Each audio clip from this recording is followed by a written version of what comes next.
Hey guys, settle here.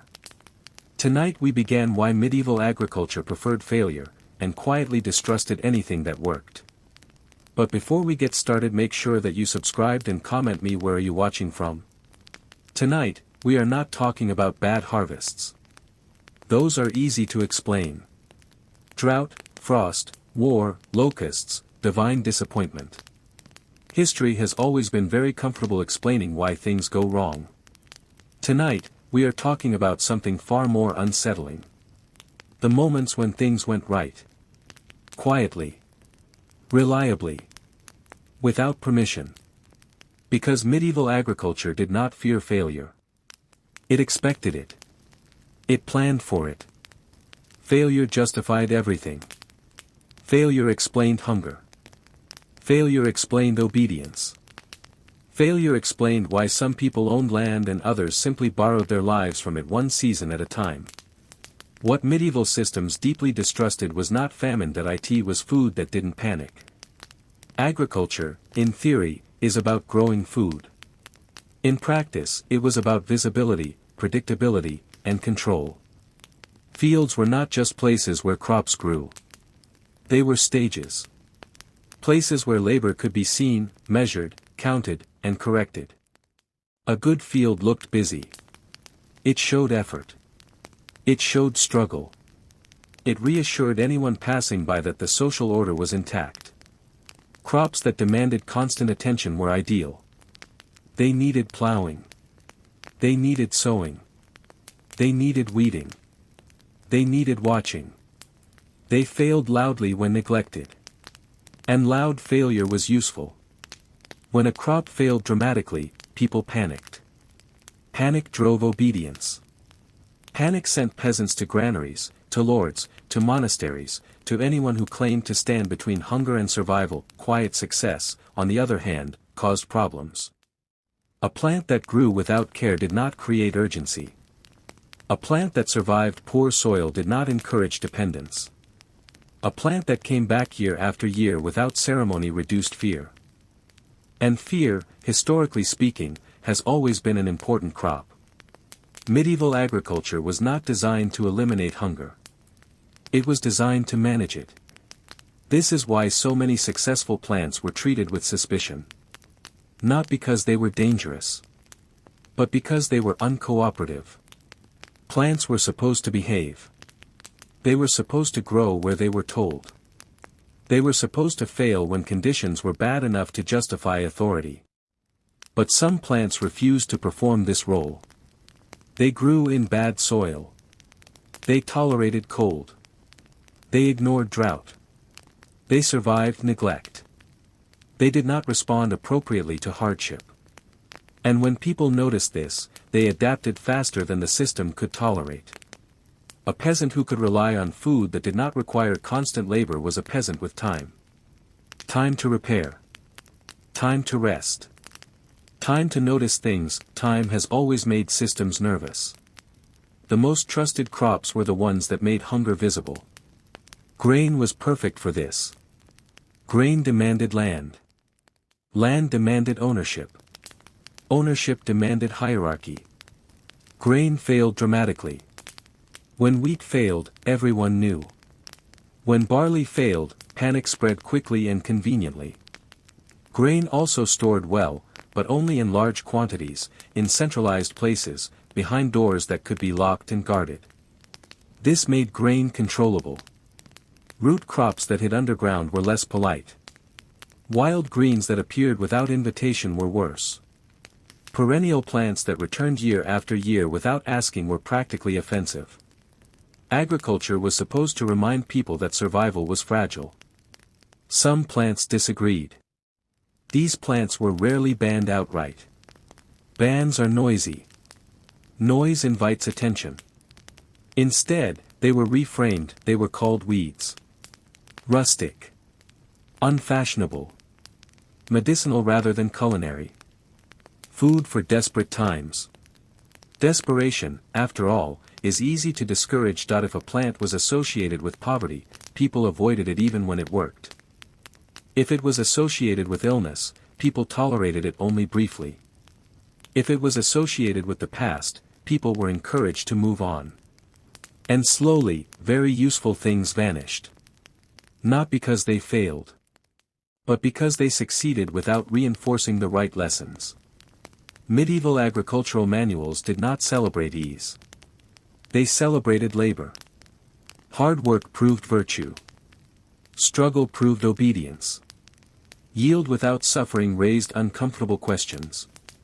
Why was this plant growing where it shouldn't? Why was this family less desperate than expected? Why was hunger arriving later than planned? The system did not need everyone to starve. It only needed enough people to worry. Worry kept everyone in place. And so agriculture quietly favored crops that could be counted, taxed, threatened, and replaced. Crops that collapsed under stress reminded people of their limits. Crops that endured reminded people of possibilities. Possibilities are dangerous things. The irony is that medieval people were not ignorant of this. Peasants noticed. Monks noticed. Healers noticed. They quietly kept seeds. They quietly tended plants that officials ignored. They quietly survived. But history does not record quiet survival very well. It records famines. It records decrees. It records disasters. It does not linger on the plants that kept families alive without drama. Those plants did not fit the story. Because the story was never about food. It was about control disguised as necessity. And anything that made life easier without permission was treated not as a solution, but as a problem waiting to be forgotten. Failure, in medieval agriculture, was not a flaw. It was a feature. And success, when it arrived quietly, was something to be managed very carefully, or allowed to disappear, and once a system becomes comfortable with failure, it begins to organize itself around it. Failure creates schedules, failure creates explanations. Failure creates rituals. Planting days, harvest days, fasting days, prayer days, all aligned around the assumption that something would eventually go wrong. And when it did, the response was already prepared.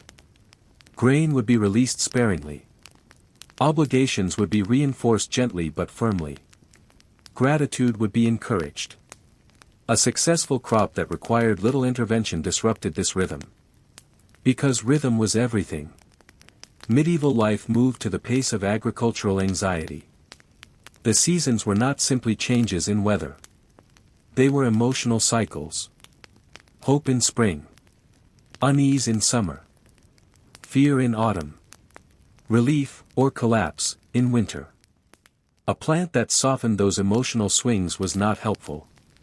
It was destabilizing. This is why crops that produced steady, modest yields were often less celebrated than those that promised abundance and delivered disappointment. Abundance created expectations. Disappointment restored hierarchy. Fields that looked productive reassured lords. Fields that quietly fed families without spectacle did not. This preference shaped which plants were promoted, which were tolerated, and which were slowly allowed to slip into obscurity. Agricultural knowledge was never neutral. It flowed through institutions that benefited from visibility and dependence. Manuals described techniques that required labor. Advice favored methods that demanded oversight. Seeds were exchanged through networks that reinforced authority. Plants that spread themselves, reseeded naturally, or returned year after year without intervention existed outside those networks. They did not need instruction. They did not need permission. They did not need reinforcement.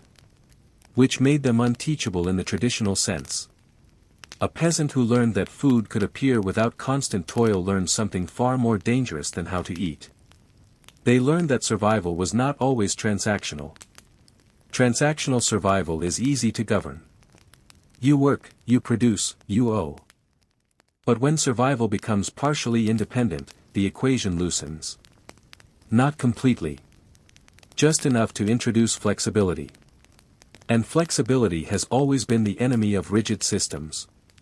Medieval agriculture preferred crops that reminded people of their vulnerability. Crops that failed reminded everyone that security came from above, not below. Plants that endured bad weather contradicted sermons. Plants that tolerated neglect contradicted laws.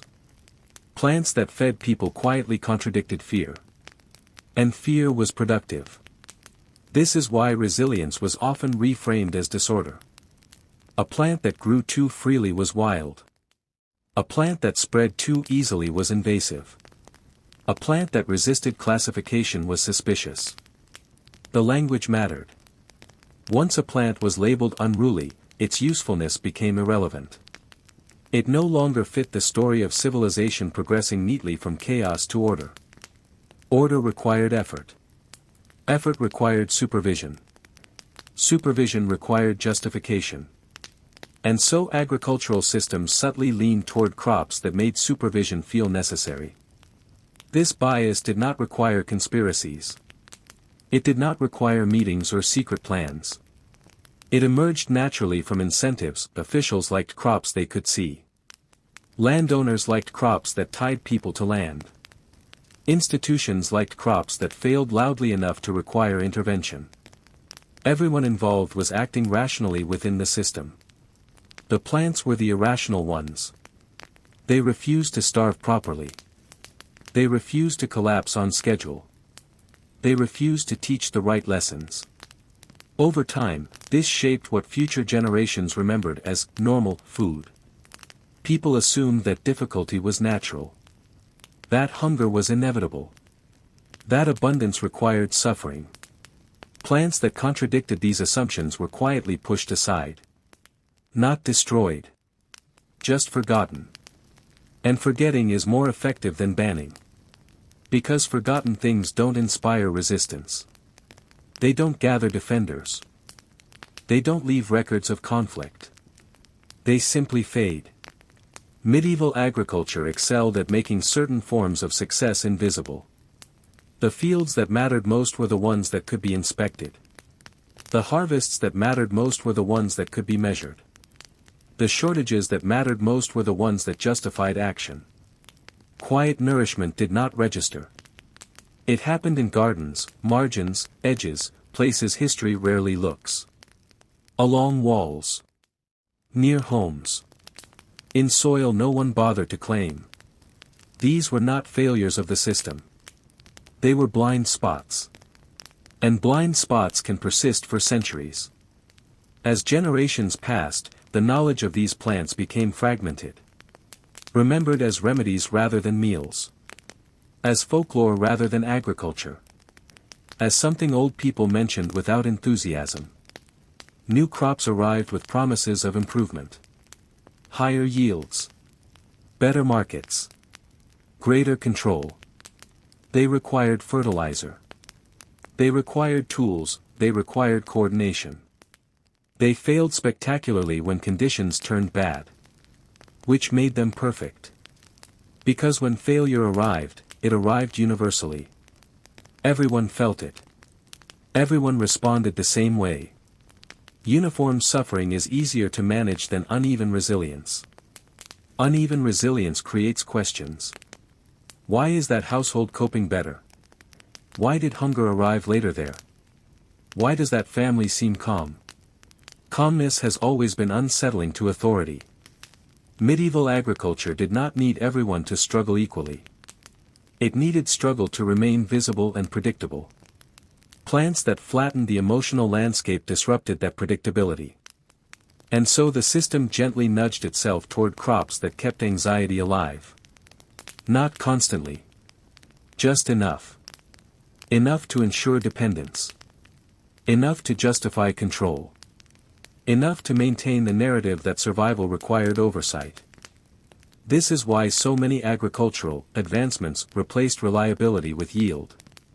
Quantity mattered more than consistency. Output mattered more than endurance. A crop that produced abundantly in good years but failed catastrophically in bad ones fit perfectly into this model. It encouraged optimism. It delivered disappointment. It reinforced authority. A crop that produced modestly every year undermined it. Modesty does not motivate fear. And fear, again, was productive. The irony is that medieval people were not passive in this arrangement. They adapted quietly. They hedged their bets. They planted official crops in official fields. They tended unofficial ones in unofficial places. They survived in the margins while appearing compliant in the center. History tends to record the center. Which is why it looks like failure was constant and success was rare. In reality, success was simply not dramatic enough to be noticed. Food that arrived without crisis did not inspire chronicles. Meals that happened as expected did not become stories. Only famine leaves records, only disaster attracts ink. So the narrative of medieval agriculture became one of constant struggle, punctuated by brief relief. The quieter truth was more complicated. There were systems within systems. Resilience beneath vulnerability. Stability hidden inside chaos. But those layers did not align with the visible structures of power. And so they were allowed to fade. Failure was remembered. Success was managed. And reliability was quietly discouraged. Not because medieval people wanted suffering. But because their systems required it to make sense. And anything that made sense without those systems was never going to be celebrated for very long. And once failure became familiar, it also became instructive. Children grew up watching crops struggle. They learned early that food was conditional.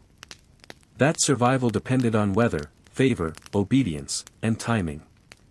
These lessons were not taught formally. They were absorbed. A bad harvest was never just a bad harvest. It was a reminder. A reminder that effort did not guarantee reward. That land did not belong to those who worked it. That security was temporary and revocable. Agriculture reinforced this lesson every year. Plants that softened it interfered with education. A crop that survived frost taught the wrong thing. A plant that returned after neglect suggested forgiveness. A vegetable that grew without labor implied mercy. Mercy was not a reliable governing principle. So agricultural success had to feel earned. Hard-won. Fragile, the more fragile it felt, the more convincing the system became. Medieval people lived inside this logic from birth. It shaped how they thought about food, work, and worth. If you were hungry, it was understandable. If you were comfortable, it required explanation. Comfort always does. This is why food security was rarely discussed as a goal. The goal was stability of hierarchy, not abundance of nutrition. Abundance could be destabilizing. It freed attention. When people are not constantly preoccupied with survival, they begin to notice patterns. They begin to compare outcomes. They begin to remember things. Memory is dangerous. A peasant who remembered that a certain plant survived last winter might question why it wasn't planted again. A family that remembered eating through a shortage might question the necessity of panic. A village that remembered resilience might question authority. So resilience had to be framed as luck. Or as superstition. Or as coincidence. Never as a system. Systems invite imitation. Agricultural systems that relied on fragile crops discouraged experimentation. You followed instructions. You planted what was prescribed. You hoped. Hope is controllable. It directs attention upward. Hope asks for intervention. Reliance does not. Reliance grows quietly and does not announce itself. Medieval authorities were comfortable with hope. They were less comfortable with confidence. Confidence spreads horizontally. And horizontal spread bypasses hierarchy. This is one reason why agricultural knowledge was often centralized. Passed through estates, monasteries, and official channels. Knowledge that circulated too freely was diluted, reshaped, or ignored. Plants that carried their own instructions were especially problematic. You didn't need a manual to see that a plant survived. You didn't need permission to notice that it kept coming back. You didn't need authority to taste that it worked. Taste is persuasive. And persuasion that bypasses institutions undermines them. So plants that tasted good, grew easily, and fed reliably were quietly reframed as inferior, not poisonous. Not sinful. Just, lesser. Lesser food. Lesser people. Lesser choices. Class distinctions were reinforced through diet as much as through law. Foods that worked too well were assigned downward socially. Once labeled poor food, they were avoided by those who could afford to perform hardship differently. Even hunger has aesthetics. Respectable hunger looked a certain way. It involved bread. It involved grain. It involved public failure. Quiet nourishment did not look respectable. It looked suspiciously content. So food that produced contentment was sidelined. The irony is that many of these plants did not disappear completely. They lingered. In marginal soils that neglected gardens. In memory. They became fallback options rather than foundations. Emergency food rather than everyday food. And emergency food is easy to dismiss. You don't celebrate it.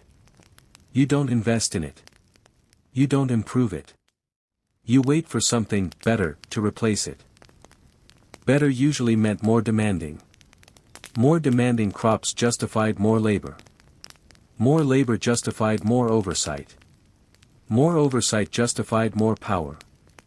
The system fed itself. Even when new crops arrived from elsewhere, the same logic applied. Those that required management thrived in official support. Those that thrived independently were treated cautiously.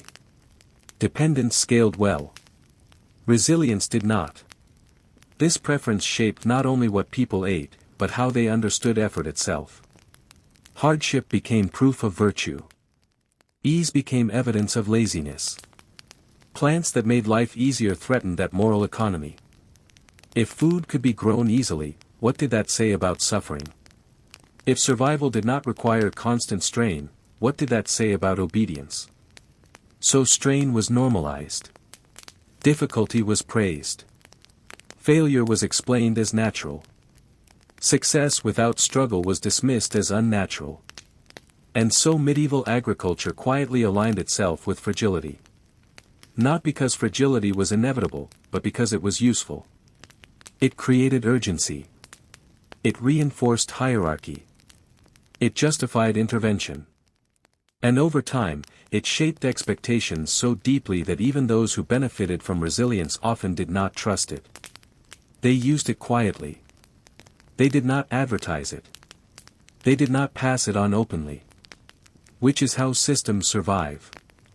They allow just enough exception to prevent collapse, while discouraging those exceptions from becoming models. Failure remained visible. Success remained private. History followed the visibility.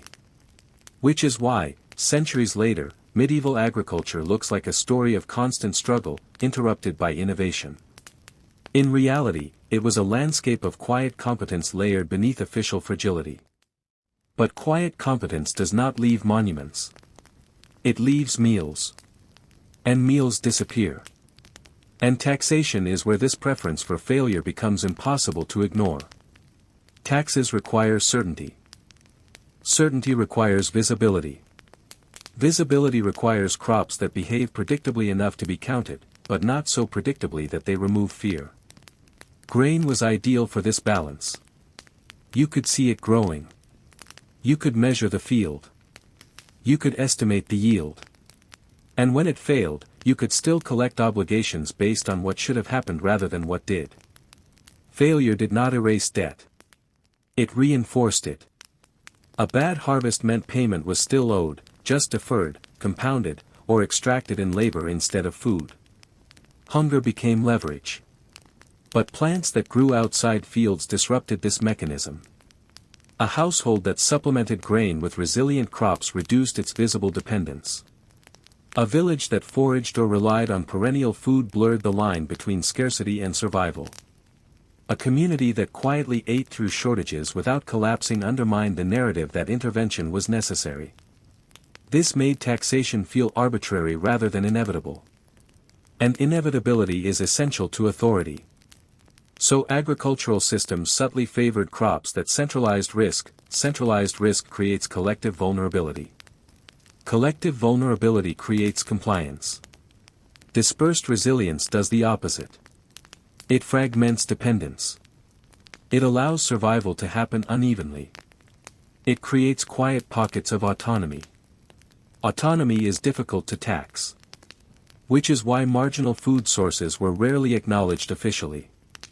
They complicated the numbers. Officials preferred clean ledgers. Fields that matched expectations. Shortfalls that could be explained. A plant growing along a wall does not appear in records. A root growing underground does not announce itself. A perennial returning year after year resists accounting. Accounting is power, anything that evades it becomes suspect. This is also why agricultural innovation was welcomed selectively. New techniques were praised when they increased yield and required investment. Tools, animals, infrastructure, these tied people more tightly to systems. Innovation that reduced dependence without increasing oversight was less attractive.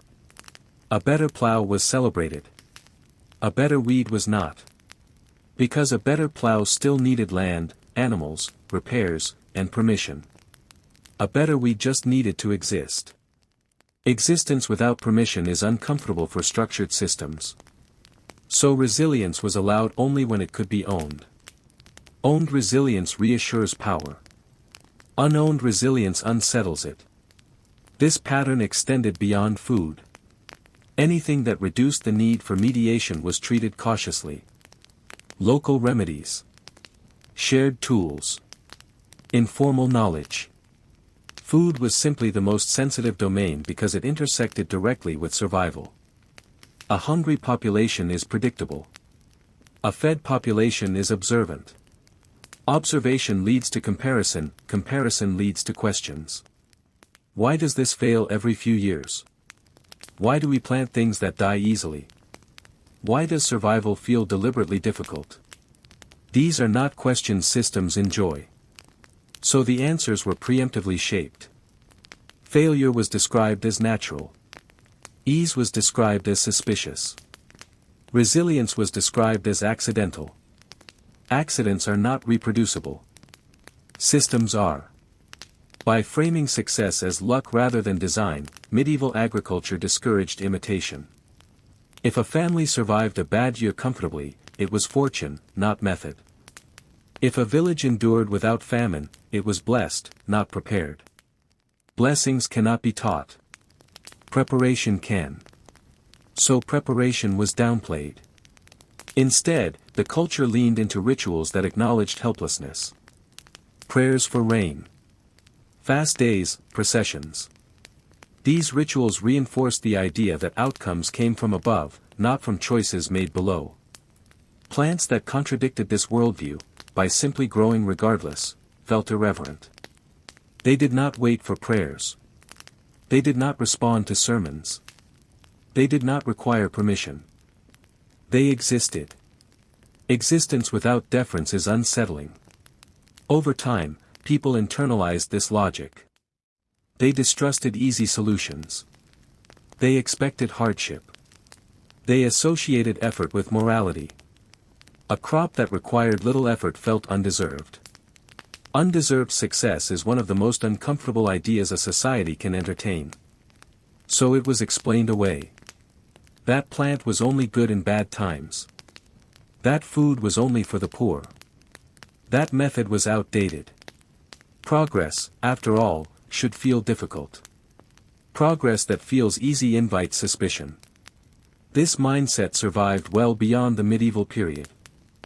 Later agricultural revolutions repeated the pattern. High-yield crops replaced reliable ones. Monocultures replaced diversity. Efficiency replaced resilience. The same trade-off, dressed in new language. When failure returned, as it always does, it returned at scale. Because systems optimized for visibility and control are fragile by design, but fragility is not immediately obvious in good years. In good years, abundance feels earned. In bad years, collapse feels inevitable. Quiet resilience never gets credit either way. It just works. And things that just work rarely become symbols. They don't inspire monuments. They don't generate stories of triumph or tragedy. They generate meals. And meals are temporary. They are eaten. They are forgotten. Which is why history remembers famine far better than sustenance. And why medieval agriculture, when viewed through records and decrees, appears harsher than it actually was for those who knew where to look. The harshness was real. But it was not the whole picture. Beneath it existed a softer layer. A quieter layer. One that systems tolerated but did not celebrate, because celebrating it would have required admitting something uncomfortable. That failure was not always necessary. That hunger was not always inevitable, that survival did not always need to be frightening. And once you admit that, the entire structure begins to feel negotiable. So it was easier to let failure remain familiar. Labor was where this logic finally settled into the body. Agricultural work was not just about producing food. It was about producing tiredness. Tired people do not question systems very deeply. They question their backs, their knees, their weather, their luck. Medieval labor cycles were designed around exhaustion that felt necessary. Necessary exhaustion is a powerful thing. It convinces people that effort and survival are inseparable. Plants that reduced labor disrupted this lesson. A crop that did not need frequent tending left gaps in the day. A perennial that returned without replanting shortened the calendar of obligation. A resilient plant that survived neglect reduced the urgency of constant attention. Urgency keeps people busy. Busy people stay in place. So agricultural norms favored work that filled time. Weeding was constant. Plowing was repetitive. Harvest was frantic. These were not accidental inefficiencies. They were socially stabilizing ones. When labor filled every season, life felt properly difficult. Difficulty became proof of order. Plants that undermined this rhythm were quietly discouraged. Not outlawed. Just left unmentioned. A peasant who worked less because a crop required less was not praised for efficiency. They were suspected of idleness. Idleness, in medieval moral thinking, was dangerous. Not because it produced crime. But because it produced thought. Thought leads to comparison. Comparison leads to dissatisfaction. So labor was moralized. Hard work became virtue. Ease became temptation. Plants that made food easier to produce threatened that moral structure.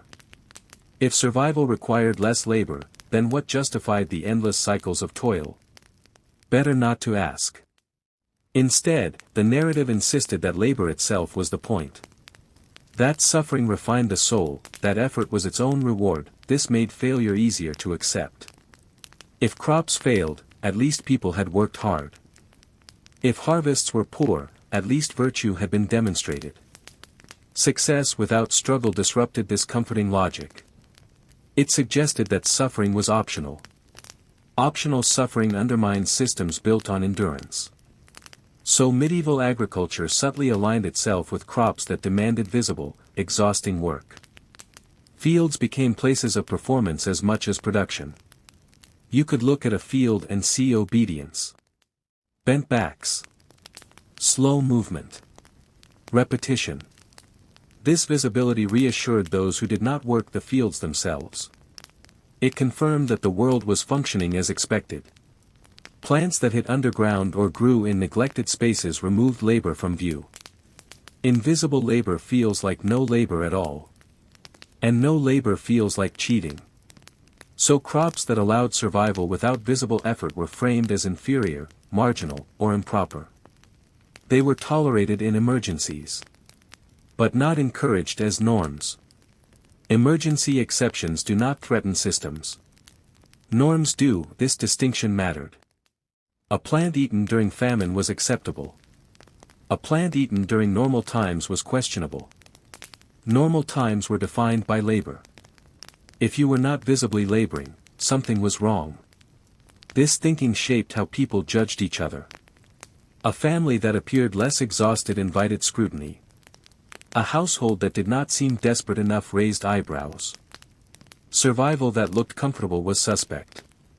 Comfort has always made inequality visible. So discomfort was normalized. Over time, people internalized this. They distrusted their own ease.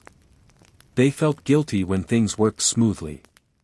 They expected collapse even when evidence suggested stability. This mindset ensured that even when resilient crops existed, they were not trusted fully. People planted them quietly. They did not rely on them completely. They hedged. Hedging preserved the system that if resilient crops failed, the narrative held, that if fragile crops failed, the narrative held. Either way, authority remained justified. This is how systems persist without force. They teach people to doubt success. They teach people to expect loss. They teach people that effort must always precede survival. Plants that contradicted this teaching were never fully integrated. They remained at the edges of agriculture, where contradiction could be ignored. Edges are useful places. They absorb tension. They allow exceptions. They prevent rupture. Medieval agriculture relied on its edges more than it admitted. The margins fed people when the center failed. The forgotten plants softened disasters that records later exaggerated. But because this resilience happened quietly, it never reshaped the core system. The system survived by pretending fragility was universal. And by treating ease as an illusion. This is why medieval people could simultaneously survive frequent shortages and believe that hunger was inevitable. Experience and belief were allowed to diverge, belief governed behavior. Experience governed survival. As long as belief remained intact, the system held. Plants that challenged belief were managed through neglect rather than confrontation. They were allowed to exist, but not to teach. And teaching is the real danger. A plant that teaches people they can survive without constant fear threatens more than harvests. It threatens narratives. And narratives, more than food, are what hold societies together. Religion absorbed this logic easily, because it already understood the usefulness of struggle. Struggle gives meaning to waiting. Waiting gives meaning to obedience. Obedience gives meaning to authority. Agriculture, labor, and belief folded into one another until it became difficult to tell where necessity ended and morality began. A hard harvest was not just unfortunate. It was instructive. It reminded people that comfort was not promised, that a reliable harvest, by contrast, needed interpretation. If food arrived too easily, it risked appearing undeserved. Undeserved comfort is spiritually awkward. So ease was reframed as temptation. Security was reframed as complacency. Resilience was reframed as luck, or worse, pride. Plants that reduced hardship interfered with this theology. A crop that thrived without prayer disrupted the emotional rhythm of hope and relief. A plant that survived drought without ritual undermined the sense that survival required supplication. Religion did not oppose food security directly. It simply preferred it to feel conditional. Conditional blessings reinforce devotion. Unconditional nourishment does not. So the natural world was interpreted in ways that preserved uncertainty. Failure became a test. Success became a reward. Reliability became suspicious. A plant that succeeded regardless of moral framing was difficult to integrate. It did not respond to sin or virtue. It did not care who owned the land. It did not distinguish between the devout and the indifferent. It fed everyone equally. Equality, in this context, was deeply uncomfortable. Because hierarchy depends on differential outcomes. So resilience was allowed, but only in controlled forms. Stored grain in controlled spaces. Charity distributed selectively. Relief framed as generosity rather than stability.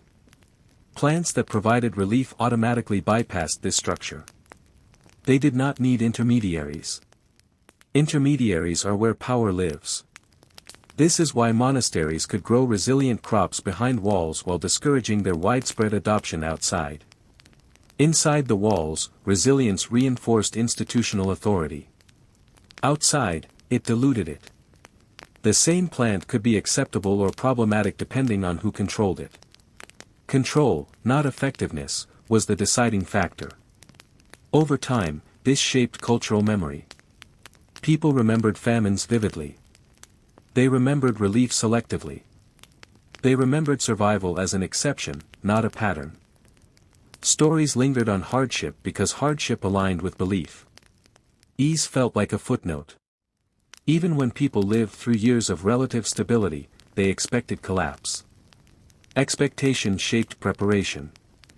They prepared for loss, not continuity.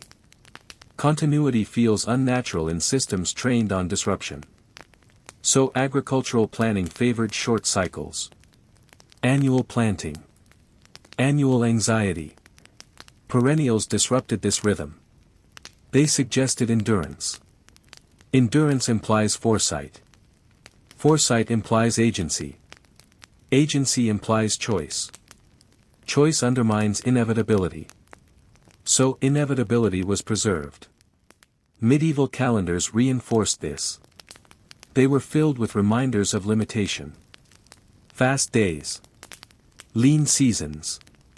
Warnings. The agricultural year was narrated as a journey through difficulty toward temporary relief. Temporary relief keeps hope alive without granting security. Security changes behavior. A secure population saves energy. A secure population invests locally. A secure population notices inefficiencies. Insecurity keeps people focused on survival. So insecurity was normalized. Plants that challenged this normalization were culturally awkward. They existed, but they did not belong. They did not fit the emotional architecture of the year. Which is why many of them survived best in places outside the official calendar. Edges. Margins. Wild spaces. These places did not follow the same rhythms. They did not announce seasons as loudly. They did not participate fully in rituals of scarcity. They simply provided food. This quiet provision was tolerated as long as it remained invisible. Visibility turns exception into example. Examples are dangerous. So resilience stayed small, local, and understated. Enough to prevent collapse. Not enough to inspire reform. This balance allowed medieval systems to endure for centuries. They absorbed shocks without changing structure. They relied on unofficial resilience while officially celebrating fragility. This contradiction was not accidental. It was stabilizing. A system that acknowledges its own alternatives risks transformation. A system that ignores them can persist indefinitely. So medieval agriculture continued to favor failure, not because people enjoyed suffering, but because suffering supported meaning. Meaning made hardship bearable. Hardship justified hierarchy. Hierarchy maintained order. Plants that interrupted this chain were quietly set aside. Not uprooted. Not destroyed. Just never invited to the center. And history, faithfully recording the center, assumed they were never important, and when medieval systems finally began to change, they carried this inheritance with them. The fear of ease did not disappear with new tools or new crops. It simply learned new language. As trade expanded and new plants arrived from distant places, they were judged by the same quiet standard. Not just by how much they produced, but by how much control they required. Crops that demanded coordination were praised. Crops that demanded investment were celebrated. Crops that failed dramatically were trusted. They fit the emotional logic people already understood. Reliability without supervision still felt wrong. So agricultural progress often meant replacing steady survival with scalable risk. Larger yields. Narrower margins. Bigger failures. These failures were no longer local. They were regional. Sometimes continental. But scale made them feel impressive rather than foolish. Impressive failures can be explained as ambition, quiet success looks like stagnation. So ambition was favored. The medieval suspicion of low-effort survival evolved into a broader cultural discomfort with anything that seemed too simple. Simple solutions felt naive. Robust solutions felt unsophisticated. Enduring systems felt boring. Boring does not attract investment. So food systems became exciting instead. Excitement brought volatility. Volatility brought crises, crises justified intervention. The cycle repeated itself with better tools and the same assumptions. People still trusted systems that struggled visibly more than systems that worked quietly. They still equated effort with value. They still equated complexity with progress. Plants that thrived without fuss continued to be sidelined. Even when science confirmed their resilience. Even when nutrition confirmed their value. They were still framed as niche. Alternative. Old-fashioned. Language changed. The instinct remained. This is why so many modern food movements rediscover forgotten crops. Not because they were lost. But because they were never centered. They survived in the background while attention moved elsewhere. The medieval preference for failure taught generations to distrust stability. It taught people to expect collapse. To normalize waste. To tolerate inefficiency as proof of seriousness. It also taught people to overlook what was quietly working. This lesson shaped how societies approached risk. They accepted fragility if it came with authority. They questioned resilience if it came without hierarchy. This mindset made large systems vulnerable. Because when failure finally arrived, it arrived everywhere at once. The quiet backups were gone. The margins had been cleared. The unofficial resilience had been replaced by uniform dependence. The same pattern repeated. Centralized systems flourished. Local resilience faded. Crisis returned. And each time, the story was told as inevitability rather than design. Because design implies choice. And choice implies responsibility. It is easier to believe that suffering is natural than to admit it was selected. Medieval agriculture did not choose failure consciously. It drifted toward it. Drift is how most systems evolve. Small incentives accumulate. Preferences solidify. Habits become morals. Before anyone notices, fragility feels normal. Resilience feels suspicious. And so even today, people hesitate to trust things that work too well. They look for hidden costs. They assume corners are being cut. They expect consequences. Sometimes they are right. But sometimes they are simply inheriting an old discomfort. A discomfort with ease. A discomfort with survival that does not demand suffering. A discomfort that began when food first became a tool of order rather than nourishment. The medieval world did not invent this discomfort. But it refined it. It taught people to live with systems that failed predictably rather than ones that endured quietly. It taught people to accept hunger as a teacher rather than a flaw. And it taught history to pay attention to collapse instead of continuity. Which is why stories of famine fill archives, while stories of ordinary meals do not. Ordinary meals are invisible. They happen every day. They solve problems without drama. They leave no trace. But they are the foundation of everything else. Quiet food supports loud history, and when systems forget that, they begin to confuse suffering with meaning. Medieval agriculture preferred failure because failure made the world legible. Success without strain made it ambiguous. And ambiguity has always been more frightening than hunger. Because hunger promises relief. Ambiguity promises change. And change is the one thing rigid systems can never grow quietly enough to trust, and as the night stretches on, the pattern becomes almost soothing in its predictability. Systems grow. They stabilize. They begin to prefer what they can explain. What they can explain feels safe. What they cannot explain feels dangerous, even when it works. Medieval agriculture learned to explain failure very well. Failure had causes. Weather. Soil. sin, fate. Failure fit neatly into existing stories. Quiet success did not. A harvest that simply arrived year after year without drama offered no lesson, no warning, no moral. It asked nothing. It demanded no interpretation. It just fed people. And feeding people without commentary is strangely unsettling for societies that rely on narratives to function. Narratives tell people where they stand. They tell them what to expect. They tell them how to feel when things go wrong. Failure is rich with narrative potential. Success is often silent. So attention drifted toward breakdowns rather than continuities. This drift shaped memory. People remembered the years when crops failed spectacularly.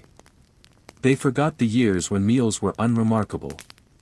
But unremarkable years were the majority. Life was mostly made of days that worked. Those days did not feel historical. They felt ordinary. History rarely records the ordinary. Which is why medieval life appears harsher than it often was, and yet why the systems that created hardship remained unquestioned. When hardship is visible and relief is invisible, the conclusion seems obvious. People assume suffering is constant. They assume survival is miraculous. In reality, survival was often mundane. Mundane survival undermines drama. Drama sustains authority. So drama was preserved. Agriculture was narrated as a battle. Against weather. Against soil. Against time. Battles justify leaders. Battles justify sacrifice. Quiet cooperation with nature does not. Plants that cooperated rather than fought did not fit the metaphor. They were not heroic. They were not dramatic. They did not struggle visibly. They simply adapted. Adaptation is not inspirational in hierarchical systems. It suggests flexibility. It suggests learning. It suggests that circumstances are negotiable. Negotiation threatens fixed roles. So medieval culture leaned into metaphors of struggle and endurance. The land was harsh. The seasons were cruel. Life was hard. These statements were not always wrong. But they were incomplete. The land was also generous. The seasons were also predictable. Life was also quietly sufficient much of the time. But generosity does not demand obedience. Predictability does not inspire fear. Sufficiency does not reinforce hierarchy. So those aspects remained understated. Even when people personally experienced stability, they learned not to trust it. Trust invites disappointment. Better to expect loss and be relieved than to expect continuity and be shaken. This emotional posture became cultural inheritance. It shaped how people approached food, work, and hope. Hope was allowed, but cautiously. Optimism was restrained. Confidence was suspect. Plants that inspired confidence were therefore suspect too. They were tolerated only when framed as temporary, marginal, or inferior. This framing persisted across generations. Children learned which foods were proper and which were emergency. They learned which crops belonged in fields and which belonged in hedges. They learned which successes counted and which were to be ignored. Ignoring success is a learned skill. It protects systems from reform. When success is ignored, failure appears inevitable. Inevitability absolves responsibility. An absolution is comforting. Medieval agriculture did not set out to teach these lessons deliberately. It simply rewarded certain outcomes and discouraged others. Over time, those rewards shaped behavior. People planted what was supported. They abandoned what was neglected. They forgot what was never celebrated. Neglect is a powerful force. It requires no enforcement. It leaves no records. It produces no martyrs. Things simply fade. And when they fade long enough, their absence feels natural. This is how resilient plants became curiosities. This is how dependable systems became folklore. This is how survival strategies became lost knowledge. They were not lost. They were displaced, pushed aside by louder failures and more impressive struggles. As centuries passed, the habit of preferring struggle deepened. Difficulty became synonymous with seriousness. Ease became synonymous with shallowness. A solution that required effort felt respectable. A solution that required observation felt lazy. So observation declined. People stopped watching what thrived naturally. They focused on what demanded intervention. Intervention feels like agency. But agency exercised constantly becomes exhaustion. Exhaustion dulls curiosity. Curiosity is the seed of change. So exhaustion was normalized. The agricultural year kept people tired enough to accept patterns without examining them too closely. Tired people are grateful for explanations. Failure provided explanations. Quiet success did not. And so the night went on. Fields failed. People adapted quietly. Systems learned nothing. And history recorded the failures, not the adaptations. Because adaptation does not announce itself. It just happens. Like food appearing on a table, like hunger being postponed. Like life continuing without incident. These moments pass unnoticed. But they are what sustain everything else. Medieval agriculture preferred failure not because people wanted to suffer, but because suffering fit the stories they knew how to tell. And what we tell ourselves, over time, becomes what we expect, and so, without announcement, the rhythm settled in. Not a dramatic rhythm. Not a heroic one. Just the steady, almost invisible rhythm of repetition. Plant. Wait. Accept what arrives. Most years, something did. Not abundance. Not disaster. Just enough. Enough is rarely praised. Enough does not inspire monuments or songs. Enough does not justify expansion. Enough does not explain authority. Enough simply allows life to continue at a manageable pace. But a manageable pace leaves room for thinking. And thinking is inconvenient for systems built on momentum. So medieval life filled itself with motion. Season followed season. Labor followed labor, feasts and fasts created peaks and valleys. The calendar itself became a kind of engine, moving people forward whether they questioned it or not. Agriculture mirrored this. Fields were worked because fields had always been worked. Crops were chosen because crops had always been chosen. Tradition acted as explanation. When something works quietly for generations, it becomes invisible. When something fails loudly, it becomes memorable. Memory shapes identity. And identity shapes loyalty. People did not need to be told what mattered. They absorbed it through repetition. They saw which foods were taxed. They noticed which harvests were counted. They learned which yields were worth recording.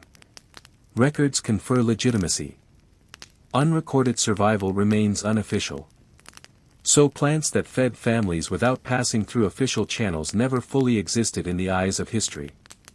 They lived in kitchens, not chronicles. They sustained bodies, not narratives. This division mattered. What lives in chronicles influences policy. What lives in kitchens influences survival. The two rarely align, and when they do not align, kitchens adapt quietly while chronicles continue unchanged. This quiet adaptation prevented collapse. But it also prevented reform. Reform requires visibility. Visibility requires acknowledgement. Acknowledgement was reserved for what threatened stability or hierarchy. Quiet sufficiency threatened neither directly. It undermined them indirectly. Indirect threats are the hardest to confront. They cannot be punished without appearing unreasonable. So they were ignored instead. Ignored long enough, even resilient systems weaken. Seeds are forgotten. Techniques are simplified. Varieties disappear. Not all at once. Gradually. A plant not replanted becomes a story. A story retold becomes nostalgia. Nostalgia becomes myth. Myths feel comforting but offer no calories, and so each generation became slightly more dependent on fewer solutions. Dependence simplifies control. Control simplifies administration. Administration simplifies authority, authority prefers simplicity. Diversity complicates systems. Resilient crops create diversity. Therefore resilient crops were inconvenient. This logic was never spoken aloud. It did not need to be. It was enacted through habits, incentives, and neglect. Over time, fields became more uniform. Uniform fields are easier to measure. Easier to tax. Easier to predict. They are also easier to lose. But loss creates urgency. Urgency justifies intervention. Intervention reinforces power. So fragility became functional. This is one of history's quieter paradoxes. Strength that does not require management is threatening. Weakness that demands oversight is useful. So agriculture leaned toward weakness. Not because people were foolish, but because systems reward what sustains them. Even when it costs everyone else. People adapted emotionally. They learned to treat stability as temporary, they learned to expect disruption. They learned to praise endurance over ease. Endurance became virtue. Comfort became indulgence. Plants that offered comfort without struggle felt morally ambiguous. They were tolerated only in small doses. They were framed as fallback, not foundation. And fallback solutions are rarely invested in. Investment follows recognition. Recognition follows narrative. Narrative followed struggle. So the cycle continued. Quiet resilience remained peripheral. And as centuries passed, even the memory of ease felt suspicious. If something seemed too reliable, people waited for it to fail. When it did not, they distrusted it. Distrust prevents adoption. So potential remained unrealized. History, looking back, sees hunger and hardship. It rarely sees the many small strategies that prevented worse outcomes. Those strategies were informal. Uncelebrated. Often unnamed. But they existed. They always do. They exist wherever people are allowed a little space to observe and adapt, which is why control tends to reduce space. And why systems that fear unpredictability often create it. By narrowing options. By discouraging redundancy. By preferring uniform answers to complex problems. Medieval agriculture did not collapse because of bad intentions. It persisted because of familiar ones. And familiarity is soothing. Especially at night. As you listen now, the repetition may feel calming. Ideas return, slightly altered. Phrases echo themselves. This is intentional. Because history itself moves this way. Not in straight lines. But in gentle circles. Repeating patterns. Refining habits. Forgetting alternatives. Until something disrupts the loop. But tonight, there is no disruption. Only the steady continuation of a system that valued struggle, overlooked ease, and recorded failure more faithfully than survival. And in that rhythm, people lived. Not heroically, not tragically. Just persistently, and in that quiet persistence, a new pattern emerges, almost imperceptible at first. People learn to plan around uncertainty. Not to prevent it. Not to conquer it. But to live alongside it. Calendars, sowing cycles, fasting periods, festivals, all created predictable structures inside unpredictable worlds. They gave shape to time. They gave purpose to labor. They gave explanation to survival. Plants that thrived independently challenged that structure. They were exceptions, quietly pointing out that planning could be bypassed. They whispered that survival could occur without constant supervision. They suggested that life could proceed without struggle. And whispers are dangerous, because when the familiar story is disrupted, even gently, people begin to notice connections they were not meant to see. They see that food could arrive without intervention. They see that work could be less exhausting. They see that independence was possible. Independence undermines hierarchy. So resilient plants remained at the margins. Their existence tolerated, but their story untold. They grew in hedges, along walls, in forgotten corners, quietly feeding people who needed them without threatening the broader narrative. And those who relied on them learned discretion. They shared knowledge sparingly. They passed techniques quietly. They did not advertise abundance.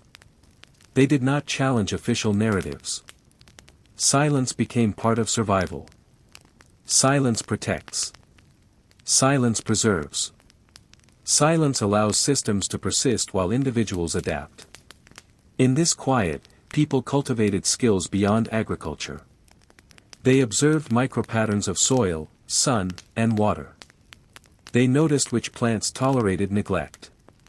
Which seeds returned year after year. Which roots endured frost and drought alike. They learned patience. They learned subtlety. They learned the difference between what was necessary and what was recorded. And over generations, this knowledge became almost instinctual.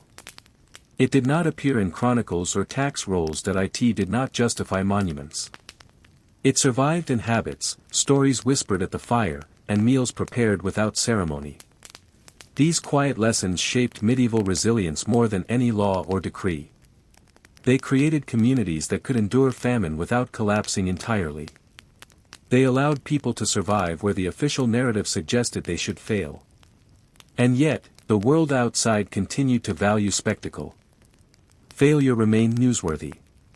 Triumph required visibility. Authority required struggle. Quiet success remained invisible. So the cycle persisted. And through centuries, it left its mark on culture, economy, and thought. Wherever people internalized struggle as virtue, resilience remained undervalued. Wherever effort was moralized, ease was suspect. Wherever failure was visible, authority felt secure. Plants, labor, and belief intertwined. Not by design, but by repetition. By necessity. By observation. And in this interweaving, medieval life achieved a quiet balance. A balance that survived storms, crop failures, and the passing of generations. It survived because people observed carefully, adapted quietly, and allowed systems to continue while preserving their own small reserves of independence. This quiet persistence is a kind of history that never makes it into textbooks. It leaves no monuments. No dramatic tales. No dates to commemorate. It leaves meals. It leaves families fed. It leaves people alive and remembering. And memory, even when silent, carries lessons forward. Lessons about patience. Lessons about observation. Lessons about the difference between what is necessary and what is recorded. It is in these lessons that medieval resilience truly resides. Not in spectacular failures. Not in dramatic victories. But in the quiet, steady persistence of life continuing, often unnoticed, rarely celebrated, but endlessly enduring. And as the night deepens, the rhythm of life itself becomes part of the story. Time is measured differently in this quiet world. Not by clocks or bells. Not by proclamations or edicts. But by cycles that repeat. The soil warms, seeds sprout, leaves fall, frost returns, and life continues. People learn to read these cycles intuitively. They observed patterns in rainfall, sun, and soil. They noticed the subtle shifts in plant growth, the return of perennials, and the hidden abundance underground. They learned that survival was rarely spectacular, but almost always sufficient. Sufficiency is invisible.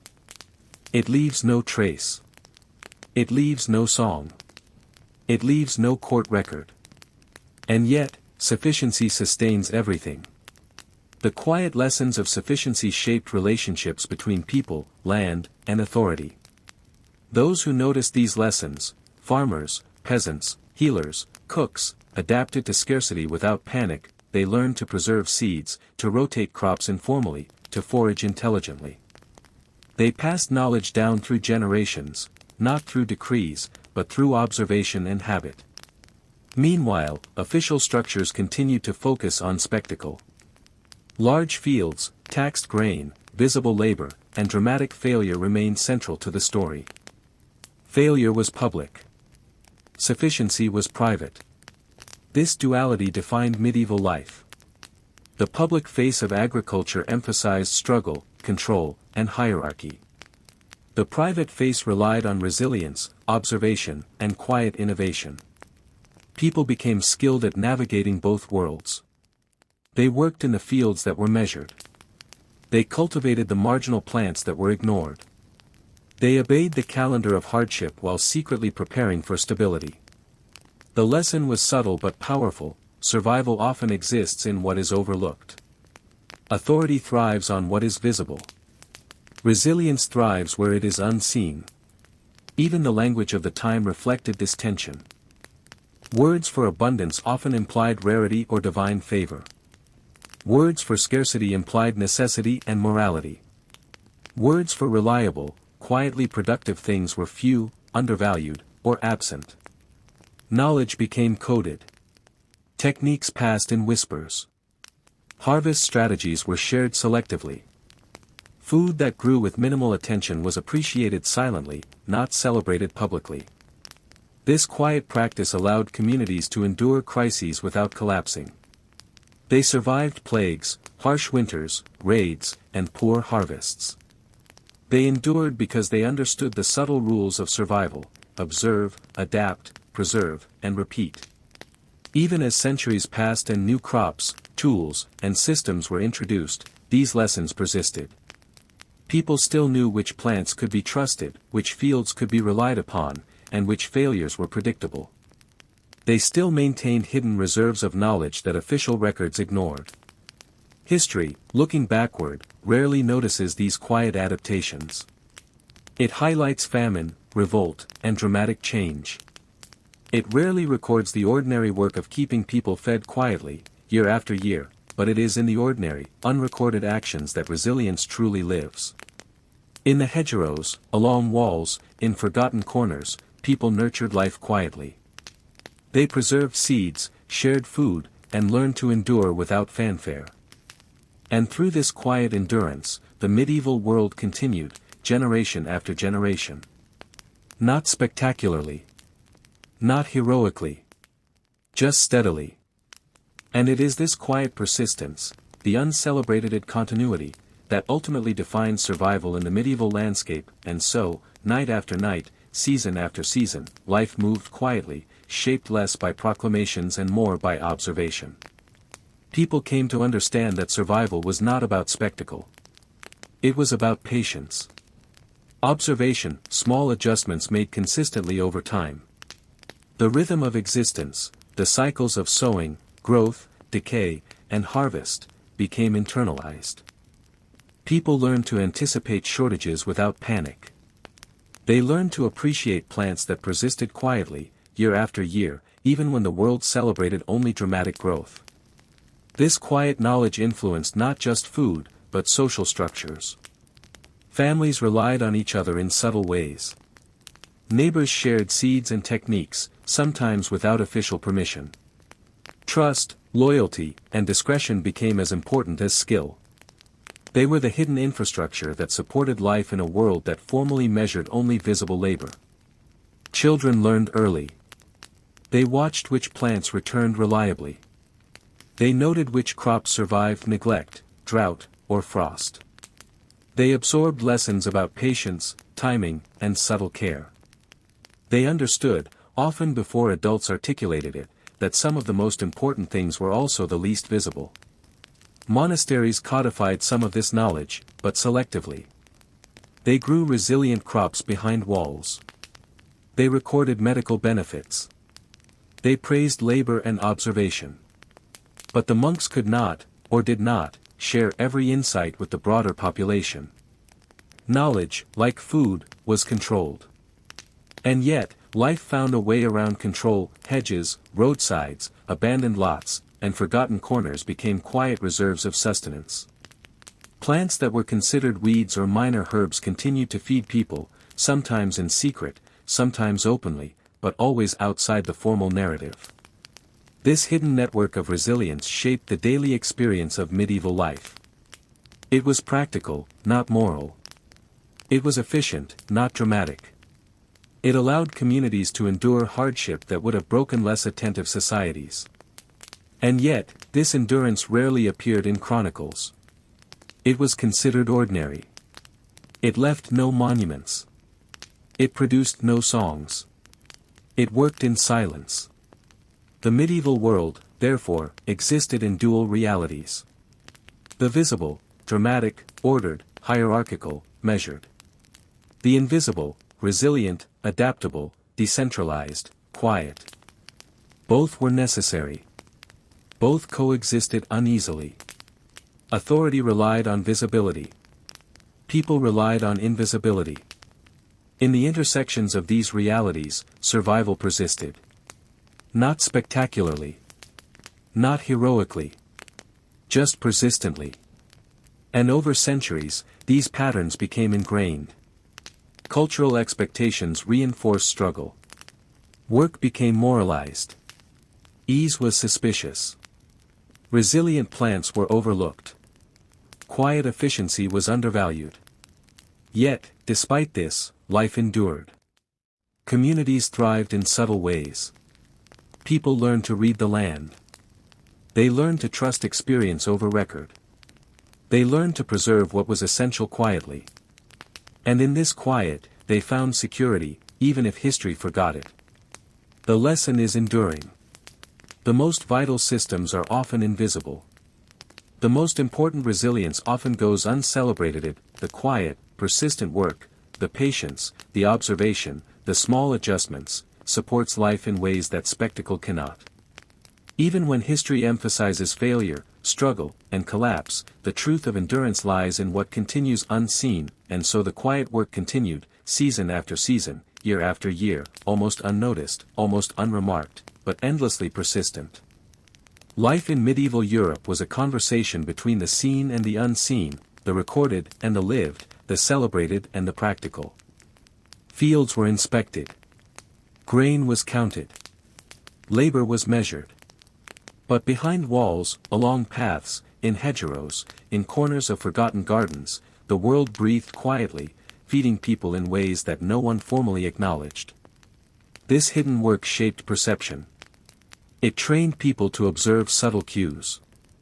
To notice the first shoots emerging after frost. To distinguish between soil that would yield and soil that would fail. To sense which plants could be trusted, which would survive neglect, which offered sustenance without supervision. These lessons became embodied. Hands, eyes, and intuition learned more than books or authorities ever taught. Skills were passed through touch, through repetition, through watching and mimicking. They were learned quietly, without ceremony, without validation. Even failures had their lessons. If a plant did not thrive, the reasons were observed: too little sun, too much water, soil fatigue, or pest. Such failures taught judgment, patience, and adaptation. But the successes, the quiet successes that went unnoticed by authorities, reinforced endurance and trust in observation. They created a subtle confidence that the formal narrative could not acknowledge. Monks, healers, and experienced farmers understood some of these truths. They maintained knowledge in cloistered gardens, medical texts, and oral instruction. But the general population relied on observation and inherited habits. They learned to read the landscape in ways that transcended official guidance. They learned to trust what worked quietly, without spectacle, without approval. In many ways, this formed the backbone of survival. Communities that understood the hidden patterns endured. Those that did not struggled or failed. The medieval calendar reinforced this duality: fasting days, feast days, and religious observances structured labor and expectation. They dictated when work should happen and when restraint was required. They taught patience and endurance, but not necessarily efficiency. Efficiency often remained marginal, peripheral, invisible. And in those margins, people thrived. They cultivated plants that authority deemed weeds. They preserved seeds that were never counted. They grew crops quietly, feeding families without fanfare, sustaining life through winter and famine. This quiet survival left no monuments. No songs praised it. No records acknowledged it. But it was everywhere. It shaped decisions, habits, and communities. It taught people how to live in unpredictable systems. It taught them that not all valuable work is visible. That the most important systems often function where no one is watching. And through centuries, this pattern persisted. Even as technology, trade, and social structures evolved, the lessons of the quiet margins endured. People continued to learn resilience through observation. They continued to practice patience and subtlety. They continued to rely on what worked even if no one recorded it. Because survival is not about spectacle. It is about continuity. It is about persistence. It is about doing enough, consistently, quietly, in ways that leave no immediate trace. And so the medieval world persisted. Not through dramatic victories. Not through spectacular failures. But through the quiet, unremarkable endurance of life itself.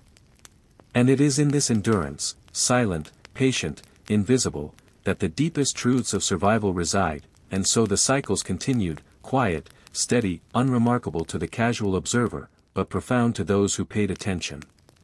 The rhythm of medieval life was not heroic. It was practical.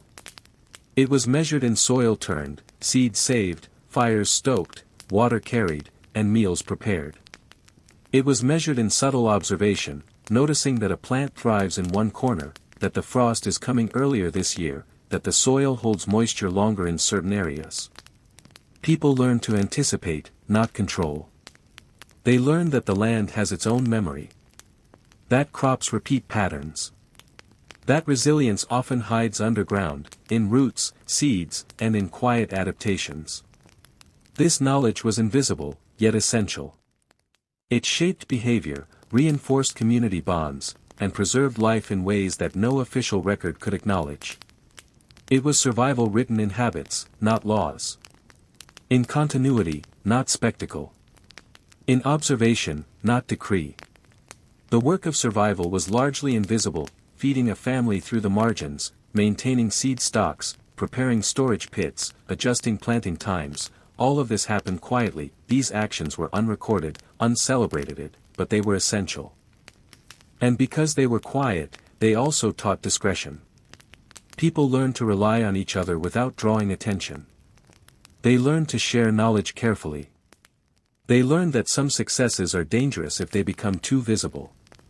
Authority prefers visible labor and spectacular failure. Quiet reliability undermines authority by demonstrating independence. Generations absorbed this lesson unconsciously.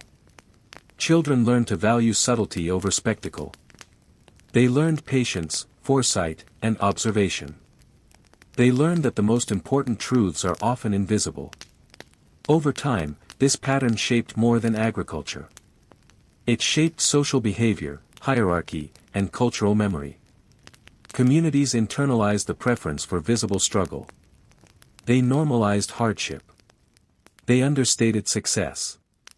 Plants, labor, and human behavior intertwined in a system of quiet checks and balances. Resilient plants supported life. Inattention to visible spectacle ensured authority remained unchallenged. Observation and subtlety ensured survival, even as centuries passed. As new crops, technologies, and ideas emerged, the patterns persisted. People continued to rely on hidden knowledge. They continued to observe quietly. They continued to adapt, to preserve, to endure. History, looking backward, often misinterprets these patterns. It celebrates dramatic events, spectacular failures, and visible triumphs. It ignores continuity, patience, and quiet adaptation. Yet it is in the ordinary, in the repeated, in the unnoticed, that life endures. This invisible labor, of humans and plants, formed the backbone of survival. It shaped expectations, reinforced habits, and created resilience that the official record could never describe. The medieval world, when viewed in its quiet margins, was not a world of constant struggle. It was a world of subtle adaptation. A world where life continued, often imperceptibly, even under the weight of expectation, hierarchy, and crisis. And as the listener drifts deeper into this meditation, the rhythm of persistence becomes almost tangible. Seeds sprouting, frost arriving, roots deepening, meals prepared quietly, and people enduring through subtle, patient observation. It is a rhythm without drama, without spectacle, but endlessly sustaining, and so, the cycles pressed onward, quietly, almost imperceptibly, weaving together the lives of people, plants, and the rhythms of the land. The seasons themselves dictated the tempo. Winter brought stillness. Spring brought cautious emergence. Summer offered abundance, but abundance measured not in grandeur, but in quiet, incremental growth. Autumn signaled preparation, storage, and reflection. Every day contained small rituals. Carrying water to the garden. Turning the soil. Weeding corners neglected by authority. Preserving seeds in hidden caches. Cooking meals from what survived while the fields above told a more visible story. And in these small rituals, people learned patience. They learned to wait for what would grow rather than forcing what would not. They learned to read subtle signs, the tilt of a leaf, the hardness of soil, the smell of moss or clay. They learned to anticipate frost, drought, or a late spring. These lessons were not taught by books, they were observed, experienced, and internalized. They became instinctual, part of the body's memory. Hands learned techniques. Eyes tracked change. Minds developed subtle strategies. Communities survived not through spectacle, but through quiet coordination. Neighbors exchanged seeds. Families shared food. Information passed in whispers. Knowledge became practical, not prestigious. The medieval world thus operated in dual layers. The visible world of fields, taxes, and inspections, designed to measure effort, demonstrate hierarchy, and document failure. And the hidden world of hedgerows, neglected corners, and resilient plants, sustaining life quietly and reliably. The tension between these layers shaped behavior. People learned to obey the visible system while nurturing the hidden one. They learned discretion. They learned that survival required subtlety. They learned that the quiet, unnoticed work mattered far more than spectacle. And yet, this quiet work carried its own lessons. It taught observation. It taught adaptation. It taught that abundance could exist without demand, that resilience could be cultivated without ceremony, and that endurance often required patience rather than intervention. Even when authorities overlooked these truths, people remembered them. Generations passed down the habits, the insights, the small strategies that kept life viable. These lessons endured in the garden, in the kitchen, and in the routines of daily life. They survived because they were practical. They survived because they worked. They survived because they were unassuming. The medieval calendar reinforced this persistence. Fasting and feast days structured labor and expectation. They created predictable intervals for work, rest, and reflection. But in the margins, life adapted quietly, seeds were saved, roots were stored, and families survived lean months through careful observation and planning. Authority measured spectacle. Life measured sustainability. And so the medieval world endured, quietly and steadily, balancing visible hierarchy with invisible resilience. It endured because people learned the rhythms of survival. Because they observed what worked. Because they preserved what mattered. And as the listener drifts deeper into this narrative, the story folds back on itself. The same lessons repeat in variations: observation, patience, subtlety, endurance, creating a rhythm almost hypnotic in its continuity. This rhythm mirrors life itself, quiet, persistent, unremarkable on the surface, but endlessly sustaining beneath. And so the cycle continued, the subtle heartbeat of medieval life unbroken, flowing beneath the surface of recorded history. Winter brought dormancy, a hush across fields, gardens, and hedgerows. Frost hardened the soil, yet beneath the frozen surface, roots slept. Seeds waited patiently, hidden in granaries or buried corners, carrying the promise of life to the next season. Spring arrived not with fanfare, but in whispers, the first shoots nudging through cold earth, the soft swell of buds along hedgerows, the tiny stirrings of insects that signaled renewal. People, trained by observation, noticed these cues. They learned the subtle signs of impending growth and danger alike. A wilting leaf here, a frost-hardened bud there, each detail carried information. They adjusted planting, harvesting, and foraging according to what the land revealed, not simply what the calendar dictated. Summer unfolded with quiet abundance. Plants grew in the corners ignored by authority. Weeds that were secretly edible flourished along walls, pathways, and forgotten courtyards. Crops that required minimal intervention thrived unnoticed. Families harvested enough to sustain themselves, carefully rationing, preserving, and storing. Observation became foresight. Foresight became subtle mastery of the land. Autumn arrived with preparation. Crops were gathered, roots stored, seeds hidden for next year. Grain and vegetables that had been meticulously measured and counted by overseers were supplemented by the hidden harvests from marginal spaces. Communities quietly ensured survival while the official record noted only fields and taxes. Discretion and subtlety were necessary survival skills. Through this rhythm, people learned patience, restraint, and attentiveness. They understood that survival did not always reward spectacle. It rewarded persistence. Quiet consistency. Attention to detail. The most vital knowledge was often invisible. How to preserve seeds through frost. How to store roots underground without spoilage. How to cultivate plants that fed families without being counted. How to adjust labor in accordance with unpredictable weather. All these practices passed orally, through repeated action, through observation. Not through chronicles, laws, or proclamations. They were lived, not recorded. And this invisible knowledge created a network of resilience. Communities adapted to hardship without panic. They endured famine, disease, and economic stress with subtle, coordinated responses. They learned to trust patterns, rather than authority. They learned to value practicality over spectacle.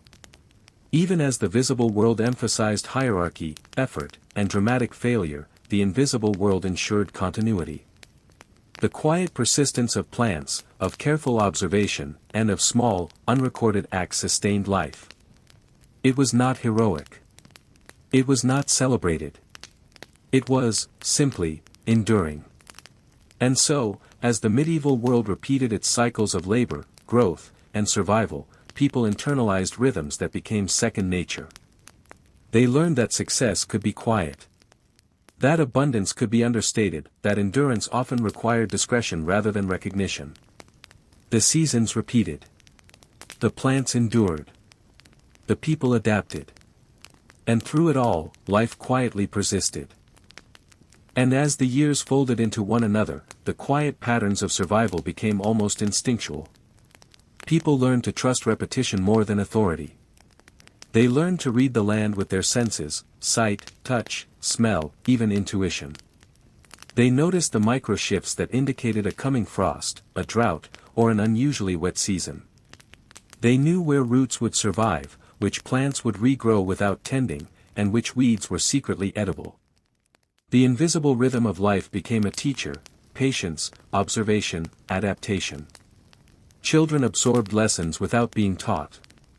They watched elders, copied their motions, imitated their careful adjustments, learned the language of subtlety. It was knowledge passed silently, through daily practice rather than written decree. And these invisible systems, unnoticed by authorities, quietly ensured the survival of communities. Hedges, abandoned corners, hidden courtyards, and marginal spaces became stores of resilience. Seeds that were considered unimportant thrived. Plants that worked independently persisted. Roots survived beneath frost. Leaves endured heat, life continued where the official record might have assumed scarcity. Authority, focused on visible labor and measurable results, rarely noticed. The tax collector counted wheat, barley, and rye. He did not see purslane growing along the walls, nor salsify buried deep underground. He did not notice lovage thriving in the corner of a monastery garden, or good King Henry spreading quietly beside paths. He only saw what confirmed hierarchy, effort, and spectacle. Yet the unseen work mattered more. The quiet, steady cultivation, observation, and preservation created the true safety net. Without it, communities would have collapsed in the face of repeated adversity. With it, they endured, adapted, and thrived quietly, almost invisibly. And in this quiet endurance, a subtle psychology developed. People learned patience, not the patience of idle waiting, but the patience of careful attention. They learned foresight, not the foresight of controlling nature, but the foresight of reading it. They learned discretion, not secrecy for shame, but secrecy for survival. Life taught subtlety in all things. Work was measured, but not always visible. Labor was continuous, but often unnoticed. Success was achieved quietly, without fanfare, and sometimes without recognition.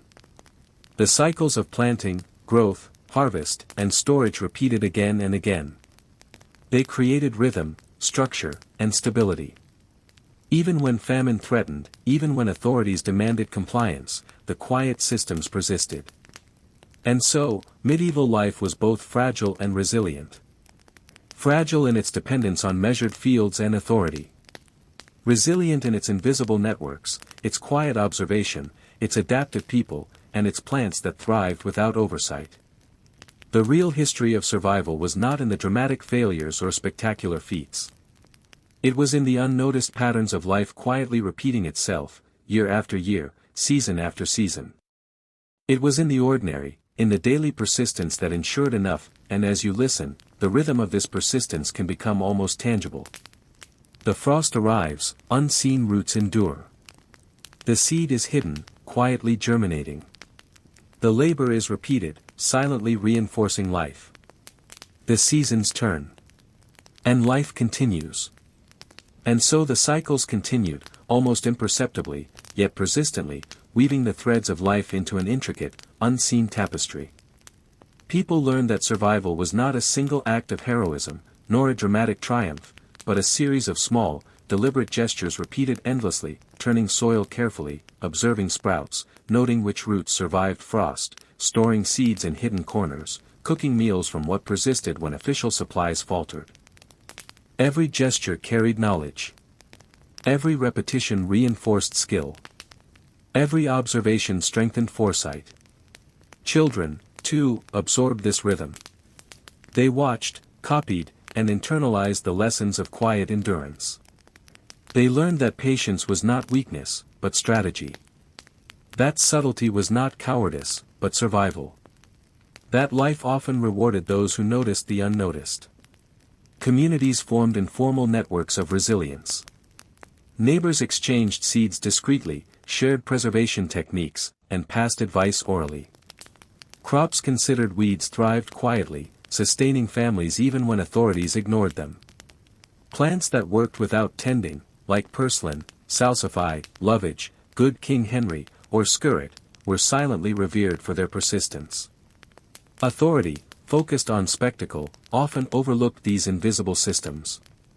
Inspectors measured wheat and barley, counted laborers, documented failures. They did not notice the edible plants hidden along hedgerows, in abandoned lots, or beneath walls.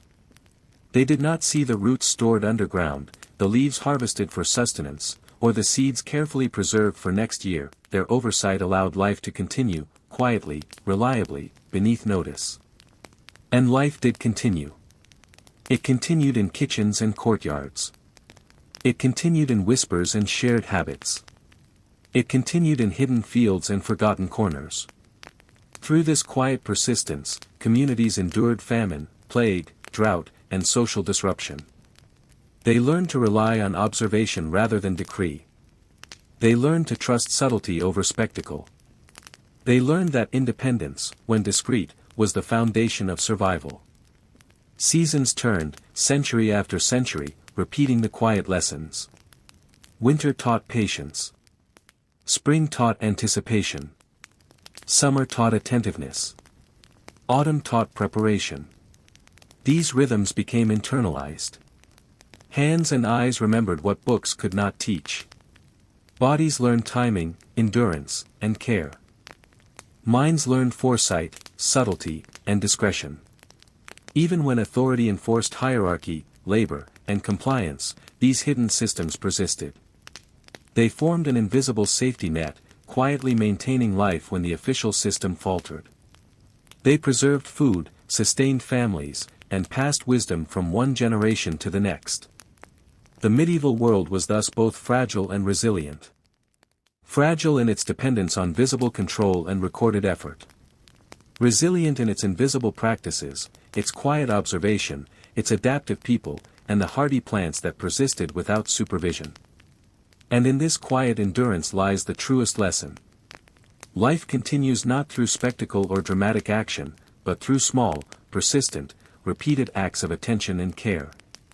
It continues in ways that may never be recorded, celebrated, or noticed. The rhythm of this hidden world, the turning of soil, the sprouting of roots, the quiet harvesting of forgotten plants, becomes almost hypnotic as the cycles unfold. It mirrors time itself, steady, continuous, unremarkable on the surface, yet endlessly sustaining. And so, medieval life endured, quietly and persistently, teaching those who noticed the value of observation, patience, and subtlety. It is a world in which survival relied on what was invisible, unnoticed, and uncelebrated, yet profoundly essential, and so the quiet rhythm of life pressed on, season after season, almost imperceptible to anyone not paying close attention. Winter arrived with its cold hush. Snow fell on fields, coating the land in white, yet beneath the frozen surface, life persisted. Seeds lay dormant, roots slept, and the plants that had survived the last cycle prepared for the next. People, too, adjusted, they tended fires, preserved food, repaired tools, and planned for spring, not dramatically, but steadily, without panic. Spring arrived gradually. The first hints of green emerged in hedgerows, in cracks along walls, in fields overlooked by authority. These subtle signals were cues to those who knew how to read them. The frost was passing, the soil was warming, and the hidden harvest would soon return. People watched carefully. They noticed which plants were first to sprout, which weeds offered edible leaves, which roots had survived frost. Observation, patience, and intuition guided them. Children watched, mimicked, and internalized these lessons. Without realizing it, they absorbed the rhythm of life, its quiet persistence, its careful timing, and its reliance on subtle patterns. Summer brought growth, but not always abundance in the official sense. Authority measured the fields, counted the laborers, and recorded what was visible: wheat, barley, rye. But the hidden world thrived elsewhere. Plants that were considered weeds, purslane, sorrel, lovage, good King Henry, flourished along roadsides, in forgotten corners, or in neglected gardens. They provided sustenance quietly, reliably, without fanfare, unnoticed by those who sought to impose order. Autumn brought preparation. Crops were harvested, roots stored, seeds saved for the next year. Families and communities quietly ensured their survival while official records focused on what could be taxed, measured, and documented. Discretion became a tool for life. Those who shared knowledge too widely risked attracting attention. Those who hoarded it carefully ensured that their community would endure. This quiet, repeated work built resilience. Communities endured famine, disease, and environmental hardship not through dramatic heroics, but through observation, subtlety, and careful preparation. They relied on patterns, rather than authority. They relied on what worked quietly, consistently, and invisibly. Even failures carried lessons. A frost that killed a visible crop might leave the roots and hidden plants unharmed. A drought might destroy the field but spare the resilient weeds. People learned to read these failures, adjusting for next season. They understood that not all failure was catastrophic and that not all success required applause. Generations internalized these rhythms. Survival became second nature. Observation, patience, foresight, and discretion became instinctual. Children inherited habits and knowledge, not through books, but through practice and imitation. And through this invisible continuity, medieval life endured. Fragile in its dependence on official systems, yet resilient through its unrecorded, hidden practices. The medieval world existed in dual layers, one visible, measured, and hierarchical, the other invisible, adaptive, and quietly sustaining life.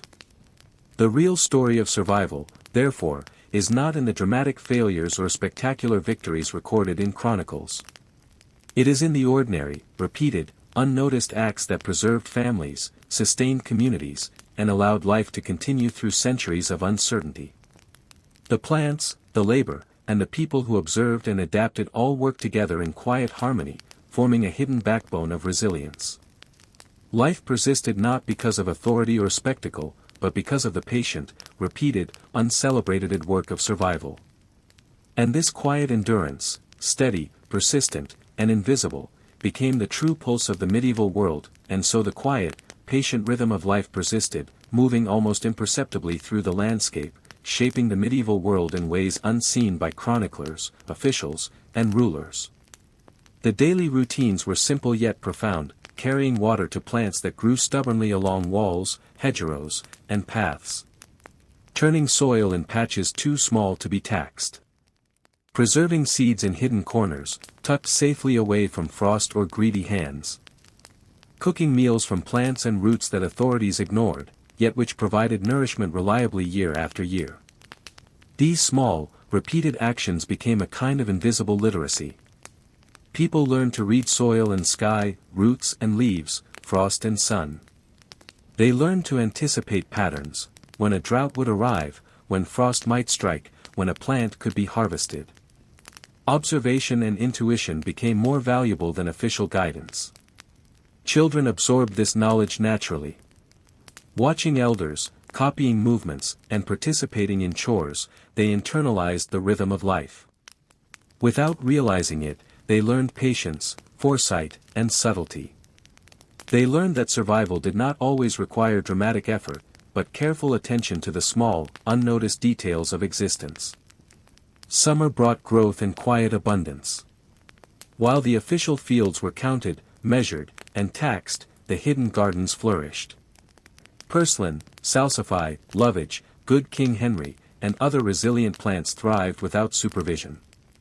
They quietly fed families, sustained communities, and provided reliable nutrition, all while remaining outside the gaze of authority. Autumn arrived with preparation. Crops were harvested, roots stored, seeds saved. Families ensured continuity through careful attention to hidden details. They protected what mattered, shared what could be shared discreetly, and observed what the land offered. Even when hardship struck, famine, disease, harsh weather, the invisible networks of resilience sustained life. Failures were lessons, not disasters. Crops that failed above ground might survive below. Seeds that seemed dead could sprout in hidden corners. The land itself taught patience, adaptability, and observation. Communities adapted not only to the land, but to each other. Neighbors exchanged seeds discreetly, shared survival techniques, and learned to coordinate without drawing attention. Trust, discretion, and subtlety became survival tools. Knowledge became practical, transmitted orally, learned through experience, and passed quietly from generation to generation. Authority, focused on spectacle, could not measure these subtle networks. Inspectors saw only fields, laborers, and grain. They did not notice the hidden roots, the overlooked herbs, or the plants that quietly flourished along walls and paths. They did not recognize the subtle labor that ensured survival. Yet this invisible work carried communities through crises. And through all these seasons, years, and generations, the hidden pulse of life persisted. Life endured in corners, along hedgerows, beneath frost-hardened soil, and in the careful hands of people who observed, adapted, and persevered. The medieval world, therefore, existed in dual realities. The visible, structured, hierarchical world that celebrated struggle and spectacle. And the invisible, quiet world that rewarded patience, subtlety, and endurance. It is in the invisible world that true resilience was cultivated. It is in the quiet repetition of small acts, the careful observation of subtle patterns, and the discreet sharing of knowledge that life endured.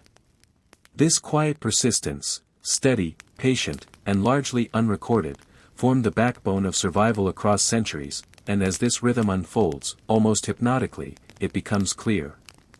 Survival is not heroic. It is not dramatic. It is quiet. Persistent. Unseen. Life continues not through spectacle or official record, but through the patient, repeated, uncelebrated acts of those who observe, adapt, and endure. And so the cycle continued, quietly shaping the lives of people, plants, and communities alike, season after season, year after year. The hidden work of survival had its own rhythm. Dawn began with observation. Hands brushed soil, noting moisture and texture. Eyes scanned for the first signs of growth, tiny green shoots in cracks along walls, delicate roots pushing through stones. Fingers learned to distinguish which sprouts would survive and which would fail. Meals were prepared with care, using plants often dismissed as weeds. Purslane added vitality to broths. Lovage flavored stews and soothed stomachs. Salsify, skirret, and good King Henry provided sustenance when other crops faltered.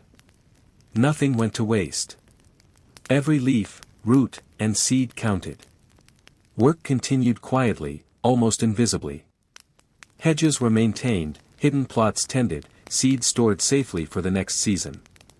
Labor was measured not by hours or official inspections, but by observation. Did the crops thrive? Did the roots survive frost? Did the hidden plants feed the family through the lean months? Children learned the rhythm through participation. They learned to recognize patterns in the weather, to anticipate growth and decay, and to understand that the most important lessons were often invisible. Observation became intuition, intuition became foresight, and foresight became a subtle mastery of survival. Authority often remained unaware. Inspectors counted grains and labor, recorded fields and laborers, noted failures and disasters. They did not see the resilient plants along walls, in forgotten corners, or beneath stone paths. They did not witness the quiet labor that sustained life. Yet this invisible work was life itself. It carried communities through famine, drought, disease, and hardship. Failures above ground were balanced by success below. Seeds that seemed lost sprouted when forgotten. Roots endured frost and drought with quiet patience. The cycles of the seasons reinforced this invisible knowledge. Spring, emergence, anticipation, careful observation. Summer, growth, attention, quiet harvesting. Autumn, preparation, storage, reflection. Winter, rest, preservation, planning. Generations internalized these rhythms. Knowledge passed through repetition, observation, and imitation. Survival became instinctual, encoded in hands, eyes, and memory rather than written texts. And in this invisible network of resilience, communities learned lessons far beyond agriculture. Patience, foresight, discretion, subtlety, and trust. They learned that survival required observation more than spectacle. They learned that abundance could exist quietly, outside the gaze of authority. They learned that the uncelebrated work, the unnoticed acts of care, attention, and adaptation, was more important than any record or proclamation. Thus, medieval life persisted. Fragile in its dependence on official systems, yet resilient through the invisible practices that sustained families and communities, life endured in the margins, in the overlooked corners, and in the careful, repeated actions of those who understood the rhythm of survival. And as these cycles unfolded endlessly, season after season, generation after generation, the pulse of life itself became almost hypnotic. Seeds sprouting, roots enduring, leaves feeding, hands tending, eyes watching, wisdom passing silently from one generation to the next. It is in this rhythm, quiet and persistent, that the true story of medieval survival is written. Not in grand battles, proclamations, or dramatic failures, but in observation, patience, and the quiet, uncelebrated work that kept life alive against all odds, and so, the quiet persistence of life continued, almost unnoticed, yet shaping the very fabric of medieval existence.